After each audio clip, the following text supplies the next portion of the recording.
Mesdames, Mesdemoiselles, Messieurs, bonsoir. Bienvenue à notre plateau de entretien que vous avez l'habitude de suivre sur YouTube, Peter Tiani et sur Perfect Télévision. Nous avons gardé le même invité. Il s'agit de Monsieur Yvon Mundani, qui est secrétaire national en charge des mobilisations et organisation du parti ACP des gouverneurs Gentilini Ngobila. Bonsoir, monsieur. Non, je ne suis pas de l'ACP. Je suis monsieur Yvon Mundani, oui, secrétaire national en charge de l'implantation et l'organisation de l'AVC de son Excellence, ministre des Hydrocarbures, oui, monsieur Didier Boudimbo Tobouanga. Oui. Non, je ne suis pas de l'ACP. De l'ACP. Ok, mais comment vous retrouvez ici Bengi Bino Lelo na stade de martyrs prière, mais je suis surpris. En fait, en ce moment, il y a un drapeau qui pas déjà dans le stade de martyrs. Je crois qu'avant tout, il y a le la devoir et bengi biso photos à la topé ça ba congomani o eza ba information ya sûr eza makamo lokuta te la bateau ba lukaka ba récupérer ba situation te. Voilà la raison pour laquelle nazali je crois ce côté na ba itendo iko comme on a été na moment tozolo ba drapeau ya AVC ya autre vision du Congo ya mwana mboka excellence Didier Boudimbo Tobouanga pe ya président Laurent Lassiri pe ya secrétaire national maître Magloire Kassongo. Donc tout ça la musala biso bo ça la musala mais ils en charge à mobilisation organisation na AVC au Kikozala AAT quand même. En fait, parce que nous patron et ils ont charge à mobilisation, on a la charge en charge d'organisation et implantation de la partie. Donc voilà ce que je suis en train de faire. Et ça nous ont organisé, puis nous avons implanté partie. Puis dans le moment où nous avons implanté Bazolanda, na posa kolanda ba Congomano Bazolanda, ba ope ba fandi po ba fingangai, ba linganga te me batala ngai. C'est très important. Bo linganga te, bo fingangai, bo lingite na yaka, bo tela ngani. Okotu nangulu fachinde makambo. Oui, mais pour te belé bazo kanise belé yango na lati bono. Okotu nangulu fachinde makambo. Parce que si comme bazo kanisa ya ko échouer, échoué te, azo avancer, azo la diplomatie autrement, il y a diplomatie na bango au bango basala. Mais babi ba lobi que président Félix Tshisekedi qui ma responsabilité na et pas il y a président Rwanda lobi que qui ma président Fachi qui ma Félix qui ma. En fait totalement on attend un kilo entre président il y a Rwanda wana bino bozo komisa na président. Tu comité to recto non mais tout monde qui a watan bakena okutana je crois na Brazzaville ayaki ko pesa mbote ne président zo qui a moté. Je crois na masolo président répondait qui est trop direct vis-à-vis naïe. Il était trop direct vis-à-vis naïe. Alors biso qui a ça na posa ya ko récupérer ba FDLR awawa yé présent que de ko récupérer ba M23 na Rwanda. Mais il y a des gens bazo ba que na moni lo kono lo baki na tanga ki ngopi na en ligne mais ba bi vidéo ezate. En fait, il y a une vidéo, peut-être avant Mokonziamboka, c'est un guerrier. Premièrement. De deux, c'est un combattant. C'est un vrai combattant. Parce qu'il y a un ancien boxeur. Mais la diplomatie ça permet na bakonzambo ka bakomati na niveau wana. Donc Mokonzambo c'est un monsieur teusé. C'est un monsieur qui ne parle pas beaucoup, mais na c'est na ça la action moko ya grave. O bato ba yebité. Diplomatie n'est pas haute diplomatie. Il y a un le loyo, Rwanda comme biloba loba. Ceux qui montent yo ça dit que non, on a force moko. On a la poigne, on a la reine. Est-ce qu'on va nous loba loba loba pamba pamba? Monto a tout à katolo qui n'ont pas la pomba. C'est qu'il y a la pomba. Pomba va gagner, il faut pas constater dans la pomba. Il y a un monument dans le fait dans ce lomo. Il y a vendu des nassés de l'oeil. Bah, quand tu as sur non, bah, sur coltan, bah, sur diamant, bah, sur usine na bango, il y a raffinerie or, bah, ça juste sur yango. Bah, na combien? Na vesti to parce que a signé contrat, a signé qui accord na bango nini. Non, na signé accord na bango parce que to salizi na biso. La muka lobi alobi ba suspendre te mais ba annuler ba accord. Kotan de la biso kombo la muka te la muka sa salani. La muka so baza makasi ba banana nous kozona nos charges ya bien Faden House. C'est ça qui est très important. Ceux qui gèrent sa Faden House ba ko kamote. Kaka ya mboka de ba ko kamote. Faden House eza propriété privée. En fait, tu éviter que kanga maka payement moi na mboka fait que mutafungola kango. Anofu ta ben pote. Est-ce que bien moté? Si vous charge pour ta faire des nausées, vous bon yamboka. Mais balbaki période wana ezaki ba tension à période régime à Kabila. En fait, ezaka juste ko corriger. Quand on est quand il fallait en fait, tout dans makambo wana te. La muka za na leçon moko ta ko pesa bichoté. Soki la muka bazalaka makasi. Entre Félix Antoine Tshisekedi Tshilombo mona Martin Fayulu. Nana yaki faire bato mususu. Ayaka na yido pes pour avoir force. Ako zo ba ida comme mutu ne kazawa. Mais Ayaka yaki pas le feu Etienne Tshisekedi le père de en fait mon mboka filiébi sangai na organisation moko to na plateforme moko oyo Fayulu atikala ko zala mokonza mon mboka Félix Antoine Tshisekedi Tshilombo. So bien. Abana obengeka président non. Abana obengeka kutu président depuis kala. Et on y changé. Et à ndenge moko non. Attends le lesa ka ndenge moko. Muta oyo la kibokonzi baza na ngote. Kibokonzi babota makana ngo emona naka.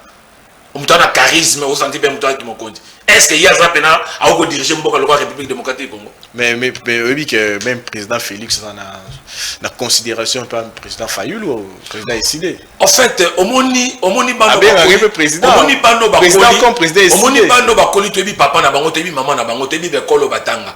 Tebi mboka na bango to ko luka bango sika moko. Bazala mo ba sens moko boye, il y a considération vis-à-vis ya bato. Parce que papa n'a no évité. Mais bon on me papa na bango. Tebi côté ba colère côté ba uta. Oh. Oui bien mutangela na oui bien. Biso to yebi na biso ba. Yom to ça oui. Na zolo bela mokonza mboka na yebi papa na ye, na yebi maman na ye, na yebi adresse na yebi, na yebi école atangi, na yebi famille na ye. Bato ndengona amona ka moto pamba te. Faut considérer bi que nous a très utile. Yango to yambaka na kata UDPS. Ayaka pour mon côté na lection na gaz te aki ko zonde gaz wana. Le loi ko koma ya ko koma sikoyo ko le kabiso te. Sur le plan diplomatique, donc il n'y a pas match, il n'y a pas photo. Sur le plan diplomatique, il n'y a pas match, il n'y a pas photo, mais vous avez une réunion, président Kagame, président Félix Tshisekedi, il y a une réunion. Réunion, il y a un accord, il y a un accord exécuté. Voilà vraiment, même que la communication présidence a précisé qu'il y a un accord signé à Nairobi. Ils ont juste signé livre d'or, il y a ils ont un accord exécuté pour désinformer la population. Parce que les bateaux ont toujours tendance à monter, tant qu'on a simbi biki kaka babiki no isa bakor mais accord moko signamé kunate mais au bossani pe côté na bino boza makasi côté ya union sacrée boza makasi pe pour ko désinformer ko désinformer population en fait nga pe na ibi makambo no zolo bate union sacrée to bato moko to pesa information ya malonga pe assure to za bato to va pesa bato mama solo te ba ma sapoter même biso na union sacrée s'il y a quelque chose qui ne marche pas to le canal télévision to télé beli union sacrée mais point dans le bibongo. Et tel que le cas, bon, le bic est bosi bounagana. Information bima qui n'a presque mais les acquis en côté. En fait, mon amboka, c'est que toi na Congoté. Je crois na 20h armée na biso et FARDC récupérer qui bounagana. Oh, ti na tongo nango effectivement. Ti na tongo nango. Na tongo na yango ba repousser bango farouchement. On comprend. Et là qui plan était comme que sika moko. On comprend, ba repousser bango, si bazo repousser bango, ba kongomani ba yebi ndenge ni bitumba wana et salamaki. Na 20h ba récupérer Boudagan, ba attaquer bango, ba ndiko agresser bango. Na 2h30, 3h du matin, na 5h nde ba kiti. En fait, on se comprend, et ça information moko fabriquée, et ça eloko za ki réel, et ça eloko salamaki, et eloko ba ndeko belé, ba yebi ke salamaki. Est-ce que le lobby, banda lobby, je crois malgré tout Bakor wana batwazo kandiza bakor moi réunion basalama qui pour la force régionale mais le FARDC azo progresser banda lobby azo progresser makasi réussite na bino na diplomatie on azo reconnaître notre ministre en défense a lobby que armée rwandaise ba vous sous na kati ya force régionale même ougandaise peut pas vous alater tenga la moni balobi rwandaise mais moi je te dis que na ougandaise parce que voilà il faut voir des images na ngote on a des images ya obando mona na ougandaise décision soit mindengwana et outil betami armée rwandaise armée ougandaise na kata résolution wana régionale force na bango bakokota na katité mais ba kozala ta pembenité motuna msobi na tuna yo ya liboso balobi yo ceux qui oyeka na télévision oyela ka la muka parce que bozana donc vous avez difficulté ya ko défendre bilan na bino En plus, au Yarara, la mouka, vous attendez sur la mouka. En fait, nous avons les cas de télévision pour la mouka. À moins qu'il va poser une question pour la mouka. Nous avons la référence à la mouka pour nous joindre. Dans la mouka, franchement, nous rejoignons. Mais c'est normal parce que la mouka, ça, on a le pouvoir. Non, mais nous rejoignons pour attendre comment la mouka. Et ça, la mouka, nous attendons la combo de la Mounoko. Bango, bazoua, le quoi commerce, nous attendons la combo de la Mboka. Pour la bango, nous sommes Mboka. La solution, nous sommes Mboka, et ça, la monter à bango bayebi. Alors que bayebi l'autre côté. Fatinde Makam. Vous comprenez? Alors que bayebi l'autre côté. Je n'ai jamais entendu l'émission dans la tout. Ngai n'a répondu à ma camarade la mouka quand on poser ma question. Nazana ba relation malamu na ba réunion sorti à la mouka. To kuta na kana bango, to solo kana bango, to beta na bango ma solo. Nazana ba relation malamu pour na bango. Mais bango de ba takaka gouvernement. Tant que bazo attaquer biso. Si ko to fa ndanye, to abasi na bango te. To ko répondre bango parce que to za na intérêt mon côté et l'autre ni no biso. To ko na mouka. To tanga komo na bango sur base de quoi? Et le c'était bon, est-ce que vous pensez que il faut qu'à ça la prière, bien sûr prière les amalam, mais il faut que ça la prière quand on a que musique à bawenge pour nous soutenir et faire d'ici. En fait, musique à bawenge ça gouvernement te mutazo betisa yango. Un producteur à moni ka ko betisa bana mboka ba. Oza pour yango. Asangisa bango. Oza pour yango. Mwana mboka ba musicien ba ça ba na métier na bango. Vous comprenez, producteur on n'a pas de métier, ils ont gagné peine. Tant on a trouvé que non, le 30 juin, à Kosangi Sabato Bakabwana, au Bakabwana Bakenda Kenda. Mais n'a pas qu'à biso comme on a posé ni. Ton a posé boyo kanino, bon mon ko boligoto sangana non. Ce qui le lo bango, ba musicien on a ba sangani pour passer le loko wana. A plus forte raison pour le bito comme on a, ba continuons surtout bazo, c'est prétendre que non, baza na opposition, bon baza ba sangani ba vandi pour pas trouver solution na kati ya mboka. Et c'est le comment malade. Ndenge Katumbi a sangana na se réconcilier na Kabila. Est-ce que Katumbi a se réconcilier qui venant na Kabila? On est qui mascarade non kendeki on est qui mascarade kendeki ne poba kendo kitse ba etufende Katumbi. Katumbi ne mutaye ba kité. Monta bane ko matamba ba monye lokola ye ba on ba lingaka ba équipe on a 18 ba lingaka bango ba za la kaka na reine ba za toujours ko babité. Il faut to benda ye to beka ko stopper ye to kitisa ye ne muta comprendre kité. Il n'a pas fallu qu'il ne puisse. On remarque que depuis cela, ni réconciliation. Est-ce que Bakatangi va avoir un problème? Pourquoi ça réconciliation? Pourquoi Bakatangi Moussou Bakende quitté? Il a fallu qu'il y ait un démissaire. Il y a une comprenant quitté. Et non réconciliation. Et ça qui est la moto yazana wazo nango, ba meka ko stopper. Deuxième réconciliation. Balobi quand on a deux autres réconciliation. Le président Félix, le président UNC Vital Kamerhe. Il est qui na nzela ya justice akitement yo ezaki na pomoni oboni on eza yo wala zo maloba oyo ba kongomani ko kanga eza insulte na justice mboka na biso justice mboka na biso na poche à Félix Antoine Tshisekedi Tshilombo te akotaka makambo na te justice esalaki musala na yango bavandisi mwana mboka Vital Kamerhe pendant mikolo boni aki na kata prison abeli azaki mourant. Le lot autant que balandeli, bamonete, nakata makambo na justice sali musa nango. Wapi makambo mona mboka Félix Tshisekedi na nakata. Wapi mama Félix, le président Félix Tshisekedi, wapi pembo. Bon oui ça. En fait, je crois peut-être même sur la moment niveau kanji. Bolanda qui ba déclaration moko dernièrement au mokonza mboka salaki. Alors ba qui regretter makasi eza na ba magistrat pe ba juge mboka na biso. Ba ko sambisa moto ayibi misolo. Na suka nango bakangi moto na ko bamiso les gens na kataki sa l'état te abi réforme moko ya makashi ko salama azo senga na ba magistrat pe ba juge mboka na biso ba sala musala malam beaucoup de balangue tellement kia au présent ko koloba ndenge na te ako traiter bango ndenge na te soki justice mboka na biso sali musala na yango ba juge ba zuzi na biso pe ba magistrat ba monete Vital Kamerhe azana ina kata makambo na soki misolo bangonde ba ko rendre compte na population pe na gouvernement sama loko de gouvernement ba wario et ça que non présenter les mains a comme même juge parti a ba na ko compte makambo justice bon nga zo mi maka o na yo ki hein question hein on a préparé qui pour na retourner na poser na kotwana babi parce que toujours kende vers élection il a fallu net koto kuna ya Katanga basanganaki bayokanaki bino pe botali bobebe Kabila boyokana resusu te botali Fayulu n'en parlons pas tozongela ndio na biso tokanga mwana mboka tozana kata ya télévision ko pousser ngate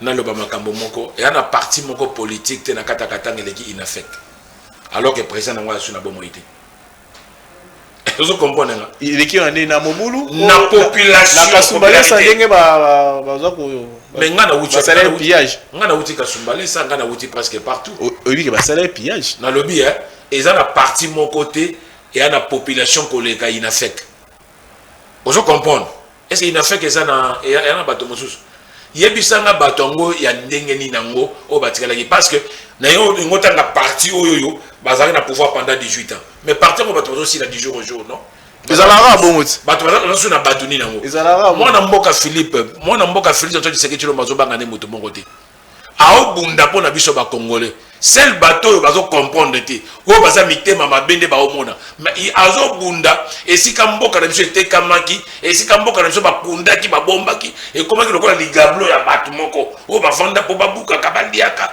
basaka na kana yango mais lelo azo zongi sa congolais na kata la valeur na ye mukolo mona mboka Félix akoza na tele ki bokondité ndeto ko comprendre nani yango valeur na to perdre na mboka oyo. Et toi, bien été gouvernement mon côté. Donc il bokondi mon côté mon amboka Philippe. O etika la éternel. Mon amboka Philippe sortait de tu le mboko ça la tanaï.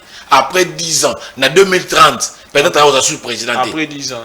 Vous comprenez? Dans le but que na 2030, on a sous présenté. Mais mon conjoint ko yawana. Mon conjoint ko yawana. Akuta ba baliser déjà nzela. Pour ça la musala malam. Et ça te battement ba vanda, ba le bakala langage moko. Bavanda ka po bango bazalaka ka mbongo bango bavanda ka te na mboka oyo biso so na ba valeur biso so na ba compétence biso to na mo expertise ko kota na kata mboka na biso mais gouvernement to le kala ki ndiko na te biso lo to le kala télévision to zo lo ba non est-ce que tu connais ko lo ba boy to ata la liberté ko lo ba boy so to sisika ka boy déjà o lo kata ko diembela ta na ozo lo apona pouvoir ozo lo apona pouvoir en fait mais pouvoir même ba opposant même ba to mosusu et après na mona mboka moko na kata chaîne na bino ya muso mona pena chope na dormir est-ce que mutabatu ba inquiète ka bango ba c'est belé bazo lo balo na zo inquiéter bango ba ça te ba baza libre et a musala bango ya ko sala mais pouvoir on ezala kindi ngona te mboka te kami mona mboka boy tata ba ngemo banzela tala banzelo batikaki mabulu tala ndenge komi ba bimbo ekufa kala oui mais tozo tonga yango mona mboka et ana bato muso bazaki na mboka oyo ba yakiko bakuti bilanga manyoko bilanga ya mbala bilanga ya nguba baye bafusuli balongoli nyonso to bakenda ngo batika ngo polele mais mwana mboka Félix Antoine Tshisekedi Tshilombo aye na Kongo na bapa asangisi bato babandi ko balola mabele babandi ko lona biloko ebimasika potoli ya biloko abie mais jusque là toli population azolela nza oliaka bokolia mboko yebeba pendant 51 2022 so 52 ans mais ya zo sala mosala mais mwana mboka ata bondimaka te menacé na se bondima Félix Antoine Tshisekedi Tshilombo asa mwana mobali bo ba pesaka des antennes là zoko batila Nicolas Boy te kota banzela penza banzela kazo mana ba école te nga banzela o nga na moni elengesa babi kutu eza gouvernement yo zo mona kaka wana kaka ville de Kinshasa eza ngapo na ngai il a fallu aller à la télévision alors ba merci mingi na gouvernement ça malukondo pe ba idio fa ba courant ezongi il faut pas mona ba pesa est-ce que tu vas entendre au moins ni kambazo lukelo ya mwana mais non bon ba on va critiquer kala ko bazo critiquer ka balobe sa maté mais na mboka na bango kuna soit disant za mutabandundu mais aza mutabandu te na lobi soit disant za mutabandundu mais courir petit au moins ko côté na bino mais tango bango baleka ka balobaka donc biso to na bino ko zongi c'est na bango te côté na bino balobi soki bopek bokabola rabat ba nationalité en fait ngana changer mon nationalité te na lobi ka na changer mon nationalité na lobi ka ke côté na bino bokabola rabat en fait moi na mboka Philippe ngai je suis un intellectuel ligamuko de nationalité pe na ki pa ngai te eta la ngai te ngana na posa congolais à reconnaître ma valeur ou ya congolais muswaza na yango omoni soza la ba mérite na yo omoni bino bato botanga be olobani à vos titres et à vos qualités non n'est-ce pas pour présenter moto il faut bato ba bien que non pour présenter moto pe à vos titres et vos qualités na ndenge na ye moi na mboka Félix azo bunda po na biso kaka te azo bunda pe po na Fayulu azo bunda pe po na Mozitu azo bunda pe po na Moïse Katumbi azo bunda pe po na Joseph Kabila azo bunda po na bato de façon que to zongi sankita mboka na biso to la ba bénéficiaire na yango mais soki mutande on so la musa bo bundise po na dimi bolinga ke chèque na po na bo bundisa te échec ils abino moko par exemple boutier 100 jours mbonga 100 jours et monanité bokangi bato bo akité bato ba préfesa en fait bato wana ba côté prison to ba côté prison ba côté me babimi bazé belé hein en fait ba côté to ba côté te ba côté qui me babimi depuis au botama au comment na ajoyo au so mona directeur cabinet chef de l'état bakangai mais ouais babimi c'est Na tuni yo Congomani bakanga kieto bakanga kiete. On dit c'est la fin qui justifie le moyen. C'est la fin qui justifie. Mais justice c'est ça li mosala nango. Pendant combien des années? Bolingi nini? Bo beta maboko bo féliciter. Suka ndem te kata makambo. Oh mwana mboka. Dema ko pousser ngai te omoni pe ti mwana mboka Vital Kamerhe. Bon. Tika, babi oza mal à l'aise parce que Kolanda oza mal à l'aise par rapport à nini? Parce que na eu solo romoko. Atangi comment batuté. Secrétaire général à UNC. Alobi azalaki na réunion parce que même le président de la République azalaki pas surpris mais accepté qui télé akende qui na procédure encore plus rapidement la moko. Alobi comment se fait-il que Burkina ont rapidement saisi déjà justice alors que fait beaucoup tel année dossier au Kenya. Na kati ya conseil des ministres wana ezaki na ministre atteint kombote secrétaire général lobi ayebi ba ministre oyo ba salaki que Vital Kamerhe kanga ba ministre quand on parle de ministre tout le monde appelle que bino moko pe na kati wana vous avez union sacrée ba ministre en fait on a la web ça yo ngape na c'est que bino na bino ozo bien ko na yebi kombo moko mais muta yaka na dossier kombo ne yebani je crois ministre ngo ganga kama kasa bibi que non na bengi soki na nango ça rappelle les sociétés la beko bakam TFCC te ngana tango comme TFCC neni yo sala lijo tu na comprendre te OK bakam TFCC ba kongoma ne zangaite yo ne mtotangi comme TFCC ngana tangi comme bon somo ki ba TFCC ba bloquer quitter en fait toi bimisi mutu pena ki ibaki en fait au moni bateau ya régime où tu collectation ba nimba ko esa bateau balinga ba ko isa bato po bazwa salité ba pakola yo au moins loko ezali tingaiti na ke na yibi na ngai to na bomi makila na maboko na nga na ke na pakola ona nzota belgodo mutombo tant bato ba koya ba au moins na siko yo ngai te ba moni makile pa nani directement ba ko attaquer na belgodo et andenge moko politique na ba bazala kina yango alors que sur le terrain batiki ni entreprise moko tozani na compagnie moko nationale aérienne toza Congo Airways, c'est-à-dire Congo Airways. Matata podium ta sali en moi. Congo la compagnie nationale. Est-ce que bagaté qu'avant Congo Airways dans les lignes aériennes congolaises? Like. Ba futa déjà batombo na bango. Comment yo ko boma compagnie? Mais bombo boma sous Congo Airways. Mais pour Congo Airways ils ont répondu à la norme. Il y a la compagnie nationale en Pour renforcer bango te. To renforcer bango sur base de quoi? Bokena ko signer ba contrat na ba jeu bokena ko defa wana. Alors Congo tu vois, a ko bimisa ba mbongo caisse, a que no futa pour ba contrat wana bidon. Il y a un contrat mon bidon. Tant que baka ba vieux bano mon antenne na Congo ba finga nani. Gouvernement non. Est-ce que le gouvernement dans la même mise na Congo Airways? Il ne faut pas. Voilà révélation. Mais oui. Parce qu'il y a un contrat na bango na ba vieux na bango, il y a ba noiri de negapeta, ba vieux ba kanza, ba vieux ba signer ba contrat. Et c'est même comme Congo. Parce que bino signer un contrat na Rwanda Air pour quitter na Goma. On est ça contraté. Accord on est ça contraté. C'est tout à fait normal. Les compagnies aériennes non. Ce qui est bénéfique pour Nagoya ou apporter quelque chose. Bah oui, na bango Uganda Airways, oui non Goya. Et ça problème toi on a conflit. Vous avez un conflit dans le gouvernement hein. Il y a une entreprise dans le monde. Non, mais tu as un conflit dans l'entreprise dans le monde. Tension est dans le gouvernement. Tension est dans le gouvernement dans Bango par rapport il y a agression et non des personnes rwandaises. Et de personnes physiques comme ça rwandaises tu as un problème dans le monde. Est-ce que tu as un rwandais tu as un problème? Tu as un problème dans le monde. Il faut donner pas comprendre le Coran. Tu as un problème dans le rwandais, tu as un problème dans le gouvernement, dans le Ougandais, mais tu as un problème dans le système il y a gouvernement, il y a mboka na bango. Il ne faut pas tout ça un peuple innocent. Oh bah il dit Kambote tout ça on a kata sac moko na Kagame to na Museveni. Non. Ah, bien sûr. Ah. Mais oui, il sont battus. Non, ils ont soit battus. Nous devons tout comprendre le Coran. Vous comprenez? Tous on a problème na bandeko ba Rwandais te. Tous on a problème na bandeko na biso ba Ougandais te. Mais tous on a problème il y a système il y a Museveni, na système il y a Kagame. N'est-ce pas? On va soit agresser mboka na biso, ba soit ko jabo mengo mboka na biso, ba ligi ba piller biso. Tous on a bango. Bozana bango. Bango musu ba innocent ba yina ba pe di Kambote. Bango na ba tia musu ba na misala te. Comment que nous avons tia ba na kata sa ko wana. O bandolanda ba na nzela, o beta bango. So rolo ba nini ba Rwanda Air wana Goma na éclairer non bato. Mamanini Rwanda Air ikita na Goma, ndendo okita na Goma na. En fait na lobaka ngo la licence une émission moko ba to ba comprendre ngati. Lobana.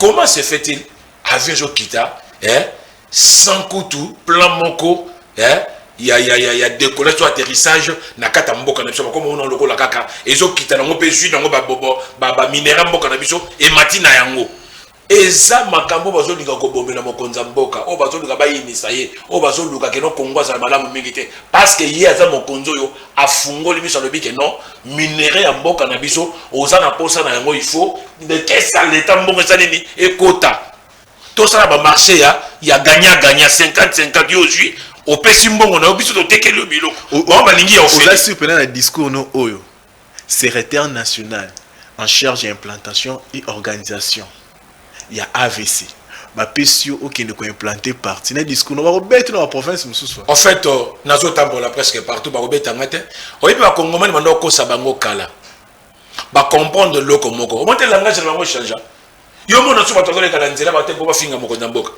balingaki bayinisa na ba discours moko ya mabe ya komona loko mokonza mboka azobongisela biso mboka azobongisela biso nzela babine langage na bino ne changer na ebisho ke partout nazo que surpris comme on a partout nazo ko implanter parti bato bazo na ndenge mona ebisho ke no AVC et ça na étendu à République démocratique du Congo mobimba moi je te dis AVC parti malete moi je te dis AVC à Bruxelles et à Bénédicte AVC partout ils ont partout mais MC pour Bozan Toza na nini Boza na non Toza na nini non ce n'est pas ça et ça na bateau yo omoni exécutif national il y a AVC et ça bateau na benga bango baza la galactique ce sont des gens baïbi ko travailler ce sont des gens baza proches de la population o baïbi passe na bango moi na mboka Philippe ngai soki et loko moko ça malamu mingi te na gouvernement na les canadiens les gens na biki non côté na to taper à côté toi na pour sa population na biso ça on parle ndengol baki sur les VPM à Selo na makambo oui bien sûr que oui na lobaki pe likabo côté social jusque là il faut to meka quoi juste encore social en mboka na chose normal et normal et loko zo marché te to komi na suka en résumé message nini okoyebisa na popula d'abord na ba congolais nyonso pour bazo na biso libanda na internet partout na monde na oya Kinshasa en fait ba congomani boyo kanga malamu tango ba mboka mosusu ba pays mosusu la ka agresser bazo ka ba différence ba tchango mopanzi ba sanganaka ba constituer force de façon était ba bibisa banguno ba koti na katamboka na yebi eza na daji moko na mboka neso bete musapi moko esokolaka elongité to musapi moko ebundisaka mutu te soki sangani esali force de kobundisa to sangana mokonza mboka za mokonzi moko aza na bentension ya mabete ya koteka mboka te ya kolibera ta mabele ndambu te mais aza na posa nkita ya mboka na biso ezonga na mboka na biso bato baza koya bazo envier nkita mboka na biso baza la libanda biso ba congolais même tout la différence tokotika la kobongisa ngo sima mais population ya mboka na biso oza la moto opposition oza la moto pouvoir oza la moto résistance lokwa bandeko na toto yebi ba komona bango baza na résistance ba réclamer loko ba botola bango et ça moment où le pays est agressé ba agresser Félix Antoine Tshisekedi Tshilombo te ba agresser biso na kata mboka na biso patrie na biso zali sacré totele bato sangana oza na diaspora esika yo vandi suka mboka na yo ezali awa okoya sangana mwana mboka Félix Antoine Tshisekedi Tshilombo na munguna na yo te aka mokonza mboka o nzamba poni a mote ya malamu to sangana to benga na banguna na yebisi bino boye mboka na biso bakotika na kokabola ngote même tene ndamo mabele kote kamate mais loko ça très important to bimana kata ba différence to sangana to yokana to zongisa mboka na biso na bomoko. Monsieur Mundani, merci. Merci, c'est moi qui vous remercie. Vous êtes toujours là pour répondre à l'invitation à biso. Mais que to yambo lisusu pour na oyiba suko ko teka image ya mokonzi ya mboka ndemo zo teka okotuna ngulu Fatinde Makambo. Eza merci beaucoup. Ya on a aussi un mon mboka Belgodora zongo pena malam. Et tant bato bakotuna nga mituna na ko répondre bango. Okotuna ngulu. Bato bazo kanisa lokola échec ekozala. Boko mesana sila discours wana ko boko mesana. Bazo kanisa lokola échec ekozala. Mais nga na epsi bango échec ekozala te. Aza moto nzamba poni po tombola RDC. Banguna na ye bakozala toujours ba marche bien na ye. Bokotuna ngulu. Merci beaucoup. Fachazana Makambo ebele. Merci beaucoup. Merci Ndingbolandi biso à travers le monde. Le CPL qui émission is en lingala pour communiquer ma casse et surtout pour nous soutenir FRDC. Yangwa esenga tous en bon moko. Merci Ndingbolandi biso partout dans le monde grâce à YouTube Peter Tiani RDC na télévision Perfect Télévision. Au revoir.